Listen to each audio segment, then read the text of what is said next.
Blog share করি।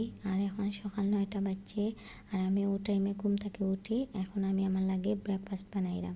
আর breakfast বানাইতে বানাইতে আপনার লগে তোরা গল্প করি। আমরা আসলে প্রত্যেকের একটা স্বপ্ন হয়েছে আমরা ডিসিপ্লিন লাইফ জীবনযাপন করতাম, কিন্তু আমার কাছে মনে হয় আল্লাহ তো আমরা ডিসিপ্লিন লাইফ দিয়াও দিলাইছেন। এভরিডে আমরা 5 ওয়াক্ত নামাজ দিয়া দিলাইছেন। আমরা যখন প্রত্যেক দিন এভরিডে যদি আমরা 5 ওয়াক্ত নামাজ কমপ্লিট করিয়া দিন শেষে পূজা যায়, অটোমেটিকলি আমরা লাইফটা ডিসিপ্লিন হয়ে যায়। আমরা নিজে আর ডিসিপ্লিন লাইফ বানানি লাগতো না আসলে।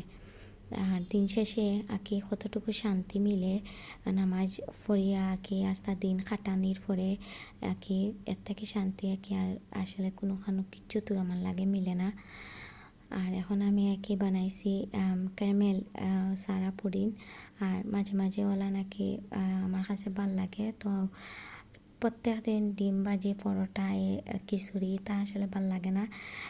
একদিন আসলে ডিফারেন্ট আর কি ব্রেকফাস্ট করার ইচ্ছা হয়, তো আজকেও আমার ইচ্ছা হয়েছে। আর এর লাগে আমি আর কি বানাইছি ব্রেড